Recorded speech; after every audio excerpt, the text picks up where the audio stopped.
Gamit ang palakol, inasinta niya sa mataas na parte ang manok. Ngunit laking gulat niya nang hindi ito namatay. Nagpumiglas ito at nagpaggewang-gewang ng takbo. Pero makalipas ang ilang sandali ay huminto din ito at tila normal na lang na naghahanap ng pagkain. At sa sobrang pagtataka ni Lloyd ay pinabayaan niya na lang ito. Kinabukasan, nag-isip siya ng paraan kung papaano niya ito mapapakain. Sinubukan niyang padaanin na lang sa nakalabas na isopagos ng manok ang maliliit na butil ng mais. At ang pagpapainom naman ng tubig ay ginamitan niya ng eyedropper. Sa kabila ng nangyari, ay nabuhay at naging masigla pa rin si Mike. At sa sobrang mangha ng may-ari, ay nagpasya siyang ilibot ito sa kanilang lugar.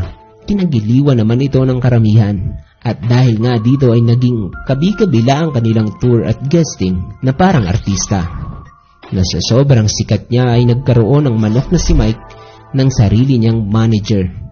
At di nagtagal ay na-feature naman siya sa sikat na Time Magazine at Guinness World Record.